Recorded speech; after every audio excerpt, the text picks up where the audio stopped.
மக்களவைத் தேர்தலுக்கான முதற்கட்ட வாக்குப்பதிவு நாளை நடைபெறுகிறது. இதற்கான ஏற்பாடுகள் தீவிரமாக நடைபெற்று வருகின்றன. மக்களவைத் தேர்தல் நாடு முழுவதும் 7 கட்டங்களாக நடைபெறவுள்ளது. இதற்கான அறிவிப்பை தேர்தல் ஆணையம் கடந்த மார்ச் 10ஆம் தேதி வெளியிட்டது. அதன்படி முதற்கட்டமாக ஆந்திரா, தெலுங்கானா, உத்தரப்பிரதேசம், உத்தரகாண்ட், மகாராஷ்டிரா உள்ளிட்ட 20 மாநிலங்களில் 91 தொகுதிகளில் நாளை வாக்குப்பதிவு நடைபெறுகிறது. 91 தொகுதிகளிலும் 1266 வேட்பாளர்கள் களத்தில் உள்ளனர். இதற்கான தேர்தல் பிரச்சாரம் நேற்று மாலை 5 மணியுடன் நிறைவடைந்தது. ஆந்திரா, சிக்கிம், அருணாச்சல பிரதேசத்தில் நாடாளுமன்ற தேர்தலுடன் சட்டப்பேரவை தேர்தலும் நடைபெற இருக்கிறது.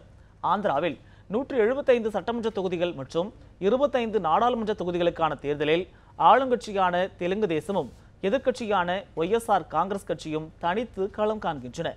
நடிகர் பவன் கல்யாணின் ஜனசேனா கட்சி கம்யூனிஸ்ட், பகுஜன் சமாஜ் கட்சியுடன் கூட்டணி அமைத்து களம் காண்கிறது. பதற்றமான வாக்குச்சாவடிகளில் பாதுகாப்பு பணியில் துணை ராணுவத்தினர் குவிக்கப்பட்டுள்ளனர்.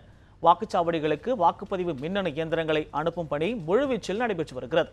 தேர்தலை அமைதியாக, நியாயமாக நடைபெறுவதை உறுதி செய்ய அனைத்து நடவடிக்கைகளும் மேற்கொள்ளப்பட்டுள்ளதாக தேர்தல் ஆணையம் தெரிவித்திருக்கிறது.